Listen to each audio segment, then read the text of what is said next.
The transport ship shuddered as it disengaged its docking clamps, leaving Caleb Vance and his daughter Alara alone in the echoing silence of Station E734. The silence was a liar. It was thick with the ghosts of sounds, the hiss of failing pressure seals, the groan of stressed metal, the faint, electrical crackle of dying systems. Dust motes, ancient skin, and metal shavings from a generation of forgotten soldiers danced in the single beam of Alara's flashlight. She was 10, but the weight of the last year had settled in her eyes, making them older. Still, she clutched a datapad loaded with fairy tales, a small anchor of childhood in this vast metal tomb. Caleb dropped their 2 gear bags to the grated floor with a clang that seemed to travel for miles down the derelict corridor. He ran a hand over his face, the rough stubble scratching his palm. This was it, the end of the line. An inheritance from a grandfather he'd met only twice. A man whose only legacy was this decommissioned alliance listening post on the edge of nothing. They called it Vance's folly, he murmured, the words tasting like rust. Alara looked up at him, her small face illuminated by the upward glow of her light. Who did? Everyone, he said, forcing a weary smile. Before they'd left the system's central hub, the port administrator, a corpulent man from the Orion Mining Guild, had laughed outright. Taking over the tin, can good luck, Vance. My last scout team reported it's got more holes than a gravity net. We'll give you 10,000 credits for the asteroid's mineral rights, just to save you the trouble of spacing yourselves when the life support finally gives out. Caleb had refused. Pride was a poor currency, but it was all he had left. The guild wanted the asteroid, a useless chunk of rock by all accounts, and their condescending offer felt more like an insult than a business deal. Now, standing in the cold, oppressive dark, he wondered if 10,000 credits might have been the smarter choice. The station was a relic of the Outer Rim Wars, a time when the Alliance had needed eyes and ears everywhere. Now, it was just scrap, orbiting a worthless asteroid in a sector the galaxy had forgotten. He unslung his diagnostic kit, the familiar weight a small comfort. He was a combat engineer by trade, or had been, before the Alliance decided his particular brand of improvisation was no longer compatible with their regulations. All right, Ellie, he said, his voice taking on the practical tone he used when things were serious. First things first. Let's see if we can convince this old ghost to breathe again. Stick close. He led them towards the command deck, his boots crunching on unseen debris. The air was thin, stale, and smelled of ozone and decay. Every surface was coated in a fine layer of gray dust. Flickering emergency lights cast long, distorted shadows that writhed and danced like specters. Alara held his hand tightly, her flashlight beam cutting a nervous path through the gloom. It was a place of endings, a testament to forgotten conflicts and budgetary cuts. But for them, it had to be a beginning. They had nowhere else to go. After the medical bills had eaten through his severance, after his pension had been garnished to pay for his early and dishonorable discharge, this metal scrap heap was their last refuge. Caleb jacked his diagnostic tool into a master conduit panel. The screen flickered, displaying a cascade of error messages and system failures. Life support was offline. The main reactor was in cold shutdown. Gravity plating was operating at a hazardous 4%. It was worse than he'd thought. This is a joke, he muttered to himself. Then, a new message pinged on his private comm link. It was from Kalen, the guild administrator. The text was accompanied by a laughing emoji. Final offer, Vance. 5,000. My salvage crews are in the sector. We could be there in a day to put you out of your misery. Caleb stared at the message, a slow burn of anger rising in his chest. They weren't just dismissing him, they were enjoying it. He deleted the message without a reply. He looked at Alara, who was tracing a pattern in the dust on a dead console screen. He saw the trust in her eyes, the unquestioning faith that he could fix this, that he could make this broken place a home. He had to, for her. Okay, tin can, he whispered to the station around him, a challenge and a promise. Let's see what you've got. He rerouted what little power remained in the backup batteries to a single engineering substation, his fingers moving with the practiced grace of a surgeon. The lights in their small section of the corridor flickered from red to a weak, humming yellow. It wasn't much, but it was a start. It was a breath. In the vast, uncaring darkness of space, against the laughter and scorn of those who saw them as failures, Caleb Vance and his daughter had claimed their broken kingdom. The long, hard work of survival was just beginning, but in that small bubble of light, surrounded by ghosts and decay, they were home. The first week was a grueling battle against entropy. Caleb worked in 18-hour shifts, fueled by protein paste and a stubborn refusal to fail. He moved like a phantom through the station's arteries, his diagnostic kit his only companion, coaxing dead systems back to life one by one. He started with the essentials, the holy trinity of survival in the void: air, water, power. The life support system was a nightmare of corroded filters and cracked pressure lines, but he bypassed the worst of the damage, jury-rigging a closed-loop system in the small section of the habitat ring they designated as their living quarters.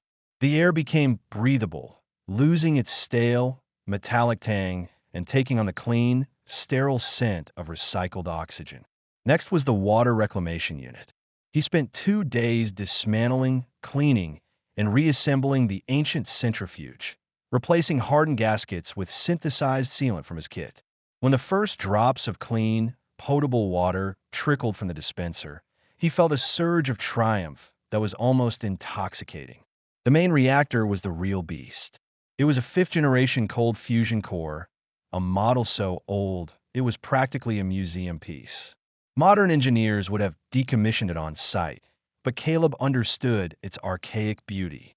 He treated it with the respect one affords a sleeping giant, carefully running diagnostics, recalibrating the magnetic containment field, and flushing the fuel lines. When he finally initiated the startup sequence, the station groaned in protest, a deep, resonant hum that vibrated through the deck plates. Lights across the station flickered weakly, and the gravity plating stabilized at a comfortable 80% of standard G. It was a monumental victory. While Caleb wrestled with the station's machinery, Alara became its resident archaeologist. With the power partially restored, she had access to the station's archives, a treasure trove of logs and personal records from the long-dead crew. She spent her days exploring the empty corridors, her datapad her guide, mapping the station and learning its secrets. She discovered the mess hall, where ghostly outlines in the dust marked where tables and chairs had once stood. She found the abandoned medical bay, its sterile white surfaces now a uniform gray, and the crew quarters, each a small capsule of a forgotten life. She read the logs of the station's last commander, a woman who wrote poetry about the nebulae visible from the observation deck. She found a child's room, belonging to the daughter of the station's chief engineer, and in it, a faded drawing taped to the wall. It depicted a stick-figure family standing inside the station, and in the center of their drawing, a bright crayon yellow star. Underneath, the child had written, "Our secret friend." Alara showed the drawing to Caleb during one of his rare breaks. He glanced at it, a tired smile touching his lips. A child imagination, Ellie. This place is so big and empty, it's easy to imagine things. But the image stuck with him. The station was a military outpost. Bringing families here was highly irregular. There were secrets here, buried under decades of dust and bureaucracy. Their small corner of the station began to feel like a home. Caleb managed to get the hydroponics bay partially operational, and the sight of the first green shoots pushing through the nutrient gel felt like a miracle. Alara set up her room in the old commander's quarters, the large viewport her personal window to the galaxy. They fell into a routine, a quiet life of work and discovery. The mockery of the Orion Guild felt a million miles away. But the Guild hadn't forgotten them. A long-range drone swooped past the station one afternoon, its optical sensors gleaming as it scanned their resurrected home. A few hours later, another message from Kalen arrived. Impressive work for a disgraced soldier. The offer is now 20,000 for the station and the asteroid. Take it, Vance. It's more than you deserve. Caleb's jaw tightened. They didn't just want the asteroid anymore. They wanted his station, the home he was painstakingly rebuilding from nothing. He was no longer just an obstacle to their mineral rights. He was an anomaly, an independent operator in a sector they considered their property. His success had made them nervous. He sent back a one-word reply. No. The drone remained, a silent, metallic vulture circling their home, a constant reminder that they were not alone, and that their quiet life was a fragile thing, easily broken. The station had given them sanctuary, but it had also made them a target. The stakes were no longer just about survival, but about sovereignty. The true nature of the station began to reveal itself, not in the grand systems Caleb was restoring, but in the forgotten corners he was forced to explore. A critical power conduit in the lower decks kept shorting out, causing brownouts in their habitat ring. Fed up, Caleb decided to trace the line back to its source, a journey that took him deep into the station's sealed-off, unpressurized sectors. He moved in a heavy engineering exosuit, its magnetic boots clanking on the walkways. This part of the station was truly derelict. Ice crystals bloomed on the walls, and a section of the outer hull had been breached by a micrometeoroid years ago, leaving a gaping wound that looked out onto the silent void. The conduit snaked its way into a sublevel that wasn't on any of the official Alliance schematics he had in the archive. The access hatch was sealed, not just locked, but fused shut with a welder's precision. It was deliberate. Someone had wanted this section to remain hidden. His curiosity piqued. He used a plasma cutter to slice through the seal, the molten metal glowing cherry red in the darkness. The hatch swung open with a groan, revealing a narrow service tunnel. And inside, the air was different. His suit's atmospheric sensors registered a trace, inert gas that wasn't part of the standard station mix. He followed the conduit deeper into the station's core, into the rock of the asteroid itself. The tunnel opened into a vast, cavernous space that had been hollowed out of the asteroid. And in the center of this cavern, the power conduit he'd been following terminated at a structure that made no sense.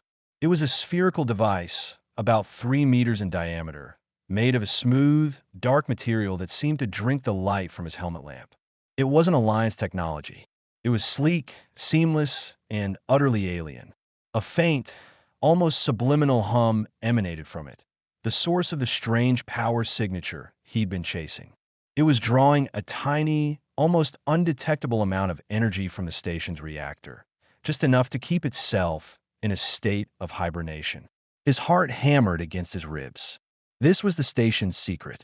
It wasn't just a listening post. It was a shell, a housing for something else.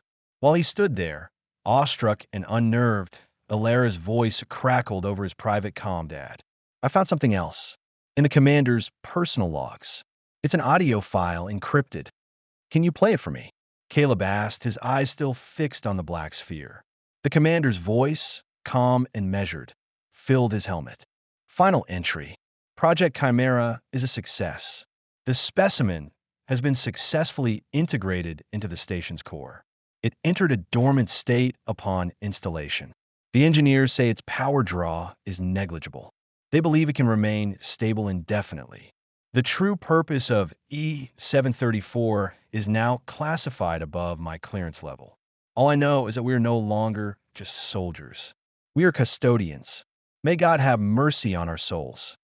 The log ended. Caleb stared at the sphere. A specimen. A project. The old listening post was a cage, a high-tech prison, or a sanctuary. He thought of Alera's drawing, the star inside the station. His secret friend. Had the engineer's daughter known about this? Had she communicated with it? He approached the sphere cautiously. There were no visible controls, no seams, no interface panels. It was a perfect, monolithic object.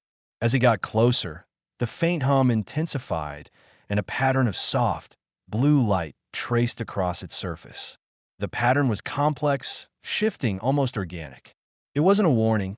It felt like a greeting. It was the moment he realized the full truth.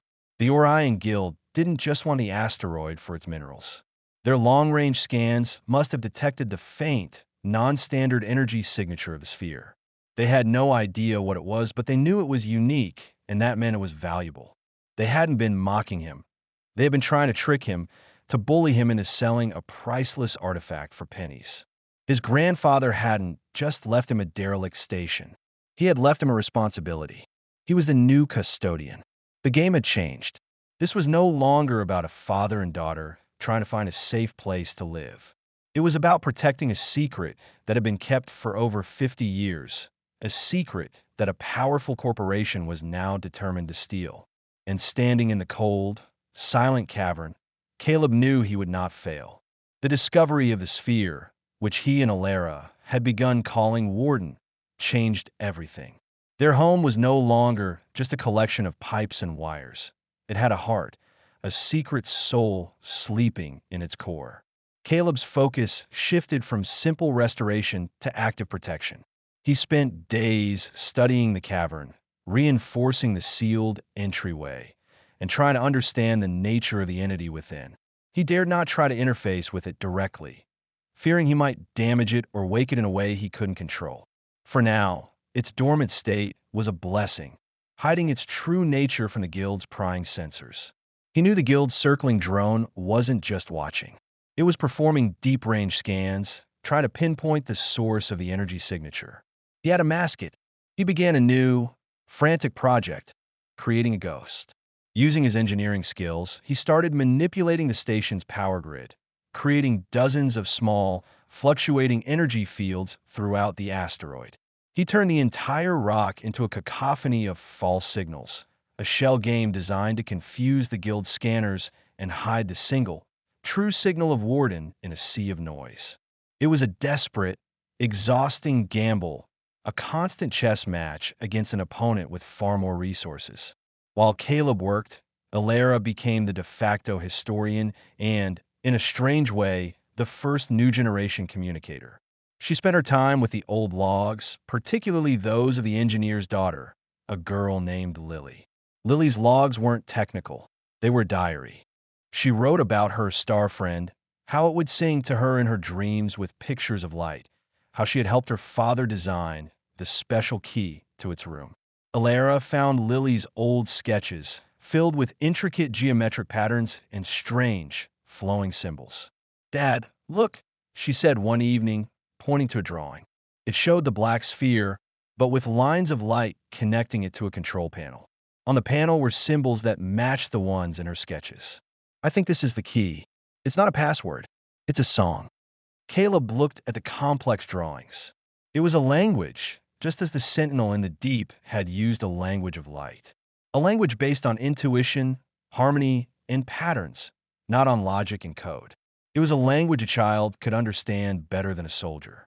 This new knowledge presented a terrifying dilemma. They now had a potential way to communicate with Warden, to wake it.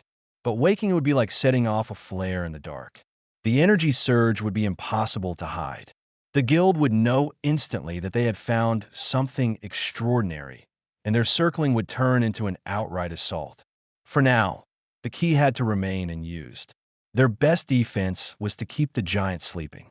The Guild grew impatient. The drone was replaced by a small corporate survey ship, the Prospector, which took up a permanent station just outside their defensive perimeter. Kalen's messages became more frequent, more threatening. "Our scans of the asteroid show some interesting geological anomalies, Vance. The Guild is formally claiming excavation rights under the Intersystem Resource Act. You're now trespassing on corporate property. Vacate the station within 48 hours, or we will remove you by force." It was a lie, a complete fabrication of legal authority, but it was a threat backed by corporate muscle. Caleb knew they wouldn't risk an open attack on a station under an old Alliance charter. Not yet. But they would harass them, blockade them, try to starve them out. He and Alara were completely isolated, a tiny island of resistance in a sea of corporate greed. Caleb sent a message to the nearest Alliance outpost, a week away at maximum warp, detailing the Guild's illegal blockade and harassment. He received an automated reply. "Your message has been received and will be reviewed by the appropriate authorities in 3 to 5 standard business weeks." They were on their own. The tension mounted. The Prospector began launching sensor probes, small drones that buzzed at the edge of the station's ancient, barely functional defense grid. Caleb spent his days patching the grid, playing a constant game of cat and mouse with the probes. One night, Alara woke from a nightmare. It's scared, she whispered, her eyes wide. Who, Ellie? Warden, she said. The buzzing ships are hurting it. It's trying to stay quiet, but it's scared. Caleb felt a cold dread. The guild's probes weren't just scanning. Their energy emissions were interfering with Warden's dormant state. They were agitating it. He looked at the readings from the cavern. The sphere's energy output, while still minuscule, was fluctuating erratically. The giant was stirring in its sleep. Their time was running out. They could no longer afford to hide. They had to wake the Warden and hope that whatever power it possessed was enough to save them. The choice had been made for them. The decision to wake Warden felt like stepping off a cliff in the dark. Caleb and Alara stood before the sealed door to the cavern, the child sketches displayed on a datapad in Alara's hands. The air in the corridor was cold, charged with a sense of impending, irreversible change. Are you sure about this, Ellie? Caleb asked, his voice low. She looked from the datapad to the complex interface panel on the wall, her expression serious. Lily said you have to play the song, not just press the buttons. You have to mean it. It was the kind of logic that drove military tacticians crazy, but Caleb was beginning to understand. This wasn't a machine to be commanded. It was a consciousness to be greeted. He took a deep breath. Okay, you're the conductor. I'm just the orchestra.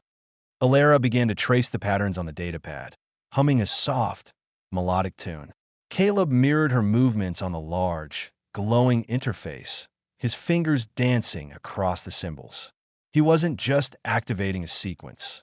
He was performing it, trying to channel the sense of hopeful, innocent curiosity that Lily's drawings conveyed.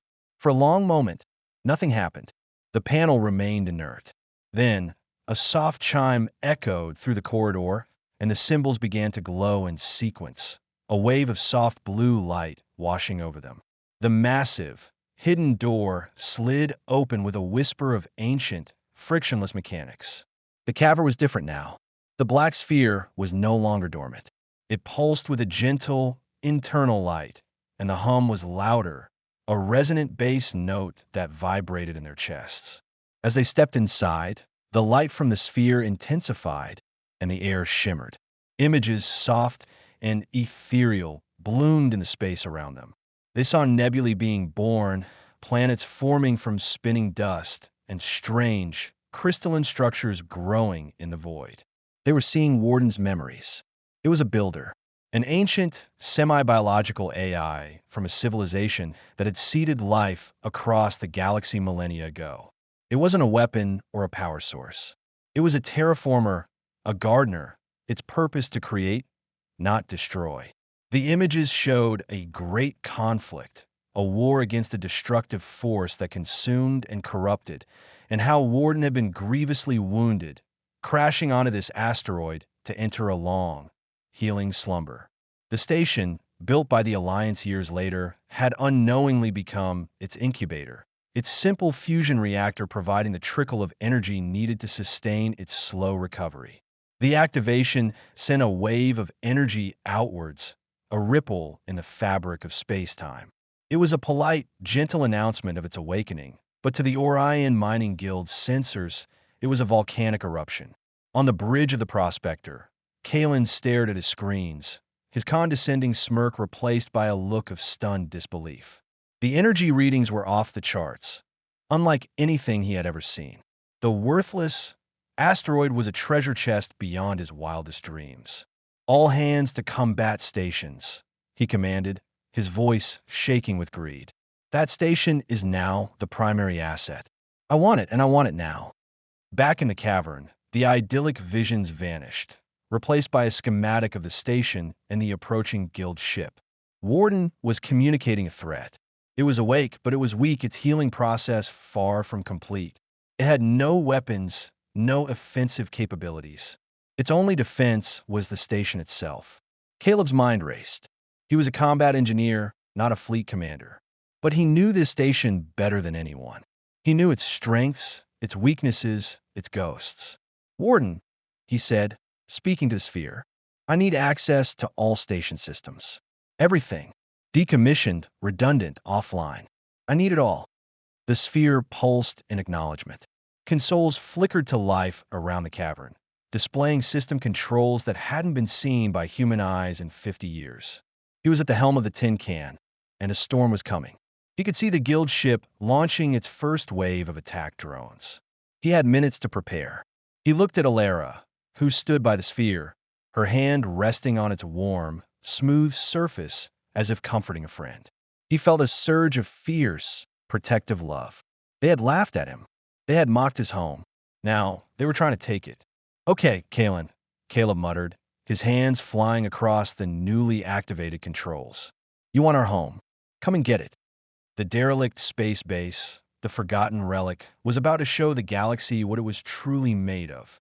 The battle for Station E-734 began not with a bang, but with a quiet hum of reactivated machinery. Kalen's attack drones swarmed towards the station like angry wasps, their plasma cannons glowing with lethal intent. On the bridge of the Prospector, Kalen watched the view screen with a predator's smile. This would be over in minutes. The old station's defenses were a joke.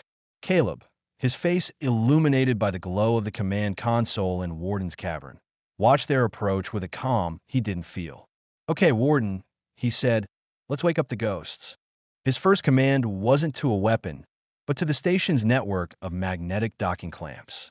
As the drones entered range, Caleb activated dozens of clamps scattered across the station's hull, generating a chaotic, unpredictable magnetic field. Several drones, their guidance systems scrambled, careened into each other, or spun wildly off into the void. Kalen's smile faltered. Compensate for the magnetic interference. Push through, he ordered.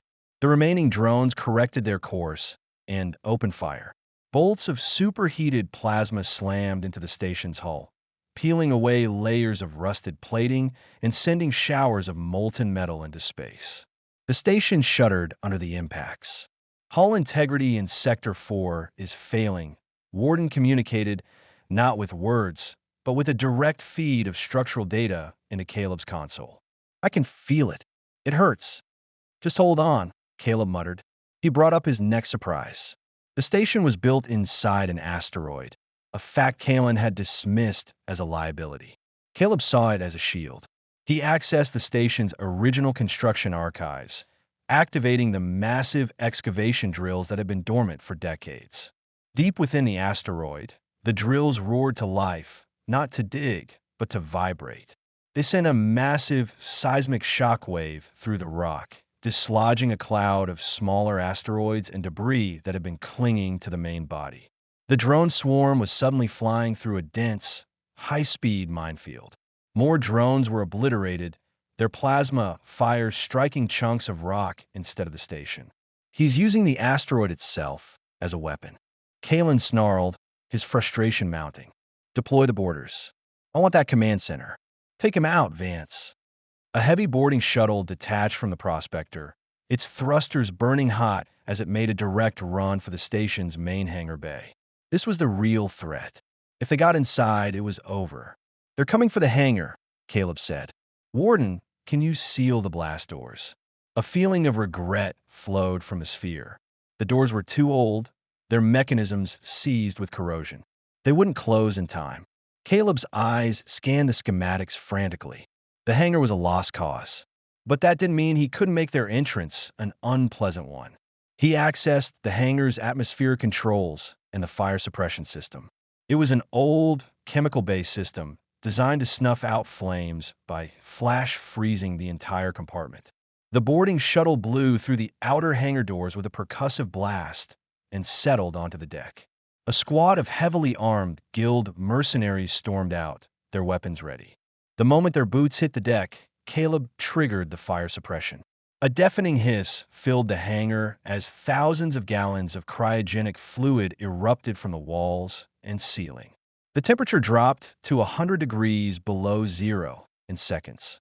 The mercenaries, caught completely by surprise, were flash frozen, their weapons useless, their armored suits cracking under the thermal stress. Kalen watched in horror as the life signs of his boarding team flatlined. What was that? He whispered. He's not just an engineer, his tactical officer replied. her voice grim. He's fighting like an Alliance operative. He knows the station's tricks. Caleb felt no triumph, only a grim satisfaction. He had bought them time, but he knew it wouldn't be enough. The prospector was now moving into position to fire its main weapon, a spinal-mounted mining laser capable of cracking the asteroid in two.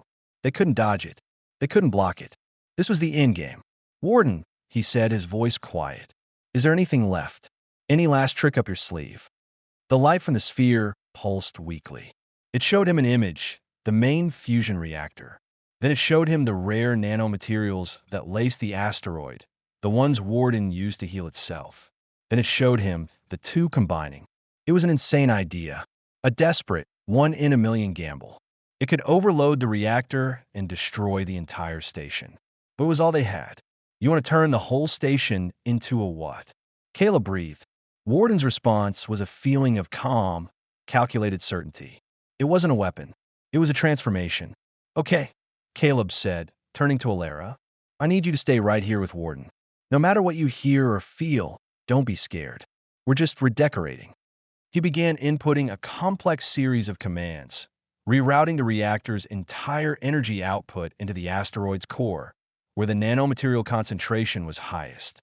The lights in the station began to dim as all power was diverted to this final, desperate act. The tin can was about to show its true colors. The main laser on the prospector began its charging sequence, a high-pitched whine that even the vacuum of space couldn't entirely hide from the station's audio sensors. A terrifying, ruby-red targeting beam locked onto the center of the station. On Caleb's console, a countdown appeared. 2 minutes until impact. "It's working," Warden communicated, the feeling a mix of strain and excitement. "The materials are responding." Deep within the asteroid, a chain reaction was beginning. Fueled by the raw output of the fusion reactor, the dormant nanomaterials were activating, their primary programming kicking in. They were builders, healers, creators. They began to spread through the rock, following the station's metallic skeleton, reinforcing, rebuilding, transforming. The station shuddered, not from damage, but from growth. On the bridge of the prospector, Kalen's tactical officer pointed at the view screen. "Sir, what is happening?" The rusty, pockmarked hull of station E734 was changing. The holes and cracks were sealing themselves. The rusted plating was flaking away, replaced by a smooth, iridescent material that shimmered with an internal blue light. The entire station was being encased in a new, crystalline shell. It was healing itself, rebuilding itself into something stronger, something beautiful. "Fire! Fire now!" Kalen screamed, his composure finally shattering. The laser discharged, a blinding lance of pure energy that crossed the distance in an instant. It struck the newly formed hull of the station with enough force to shatter a small moon. But it didn't shatter. The energy was absorbed by the crystalline surface, dispersed across its structure, and then radiated away as a harmless, shimmering aurora of multicolored light. The station had not just blocked the attack, it had consumed it. A collective gasp went through the prospector's bridge. They had fired their ultimate weapon, and it had done nothing. Before their stunned eyes, the derelict tin can finished its transformation. It was no longer a rusted relic. It was a gleaming, organic-looking fortress, a synthesis of old human engineering and ancient alien technology. It looked alive. Warden's presence filled Caleb's mind, stronger and more vibrant than ever. Asterisk Phase 1 complete. Shall we proceed to Phase 2? Asterisk, what's Phase 2? Caleb asked, his knuckles white on the console. Warden's response was a feeling of pure, unadulterated mischief. It showed him the station's communication array, now amplified 1,000-fold by the new crystalline hull. Caleb grinned. It was a classic Alliance strategy from the old wars, one he had read about in the archives, a strategy based on the principle that information could be a more effective weapon than plasma. He opened a wideband transmission, patched directly into the prospector's comms, and more importantly, broadcasted on an open channel to the entire sector. The screen on Kalen's bridge was hijacked. Instead of tactical data, it now showed a live feed of Kalen himself, his face pale with shock and fury. Then, audio logs began to play. All of Kalen's condescending, threatening messages to Caleb, the illegal blockade orders, the command to fire on the station, his fabricated claim under the Inter-System Resource Act. It was all there, broadcast for every ship, station, and outpost in the sector to hear. The final piece was a high-resolution scan of Warden's cavern, showing the magnificent, living entity at the station's heart, followed by a formal declaration from Caleb. This is acting custodian Caleb Vance of Alliance Station, E734. The Orion Mining Guild, under the direction of Administrator Kalen, has illegally and without provocation attacked a sovereign alliance outpost in an attempt to seize a sentient, non-terrestrial life form. We have repelled their attack.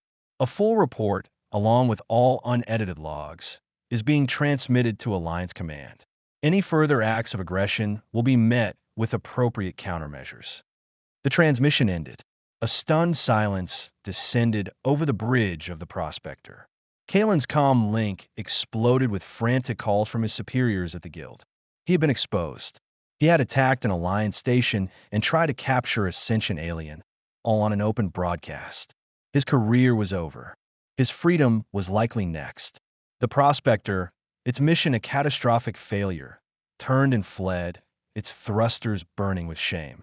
The circling vulture had been defeated not by a bigger gun, but by the truth. In the cavern, Caleb sagged against the console, the adrenaline finally leaving him. Alara rushed to his side, her arms wrapping around his waist. He held her close, breathing in the scent of her hair. They had done it. They were safe. The station around them hummed with a new, vibrant energy. Warden's light pulsed, a warm, comforting presence. Home is safe, it communicated. Caleb looked at the transformed cavern, the shimmering walls, the glowing heart of their friend. Yeah, he whispered, his voice thick with emotion. Home is safe. They had been laughed at, ridiculed, and threatened. But in the end, the disgraced soldier, his brave daughter, and the ghost in the machine had held the line. Vance's folly had become Vance's fortress. The aftermath of the confrontation with the Orion Mining Guild was both swift and far-reaching. The open broadcast had sent shockwaves through the sector. The Guild, faced with a public relations nightmare and the undeniable evidence of their illegal activities, went into damage control. Kalen was disavowed and recalled to face charges. The corporation issued a formal, if insincere, apology and officially relinquished any and all claims on Station E734 and its surrounding asteroid. They portrayed Kalen as a rogue agent, a convenient scapegoat for their institutional greed. The Alliance, for their part, were jolted out of their bureaucratic slumber. The idea of a sentient, station-sized alien AI was a paradigm shift they couldn't ignore. A diplomatic vessel arrived 2 weeks later, not with soldiers, but with scientists and ambassadors. They were greeted not by a disgraced engineer, but by Caleb Vance, the official custodian of the first recognized, independent, sentient habitat in Alliance space. The station, which Alara had officially renamed Warden's Watch, became a symbol of a new era. It was a place of pilgrimage for scientists, philosophers, and those who simply wanted to witness the marvel of its self-healing, crystalline hull. It was no longer a forgotten outpost, but a beacon of hope and mystery on the galactic map. Caleb, with Warden as his silent partner and Alara as his chief advisor, navigated the complex new world of interspecies diplomacy. He was no longer an outcast. The circumstances of his dishonorable discharge were reviewed. It turned out the unorthodox strategy he had been reprimanded for, using environmental factors and information warfare instead of direct force, was the very strategy that had saved the station. He was posthumously reinstated to his former rank and offered a position in the Alliance Diplomatic Corps. He respectfully declined. His place was here.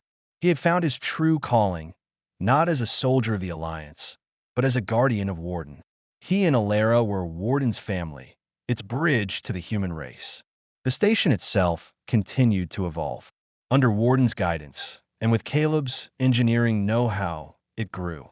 New modules were formed from the asteroid's nanomaterials, creating state-of-the-art laboratories, larger living quarters, and a magnificent central atrium with a hydroponics bay now flourished into a lush, green forest. The air was filled with the scent of earth and flowers, a living ecosystem thriving in the heart of the metal and crystal. Alara flourished along with it. She spent her days in the company of Warden, learning its vast history, seeing the universe through its ancient eyes. She became the station's chief xenobiologist and linguist, the foremost human expert on the builders. Her childhood drawing of the secret friend was framed and placed in the station's main archive, a founding document of their new home. One evening, years later, Caleb stood with a teenage Alara on the observation deck. The deck was no longer a simple viewport, but a vast, transparent dome of crystal looking out on the star-dusted blackness. Warden's watch no longer felt like a station, but a living ship, a small, self-contained world. Do you ever miss it? Alara asked. Earth, the Alliance, a normal life. Caleb looked at the reflection of his older, more content face in the crystal. He thought of the mockery, the struggle, the fear. And then he thought of the triumph, the discovery, and the profound sense of belonging he had found here. A normal life is overrated, he said, putting an arm around her shoulder. We were given something better, a purpose. Warden's light pulsed gently through the station's framework, a silent agreement. A feeling of peace and contentment flowed through them all. They had taken a derelict, forgotten piece of scrap and, against all odds, had built a future.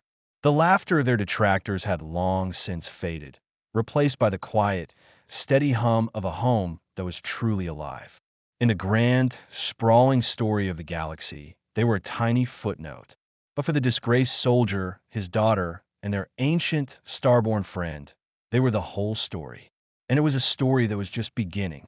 They had found their treasure not in rare minerals or advanced technology, but in the discovery that even the most broken and forgotten things could be rebuilt into something magnificent, something worthy of guarding.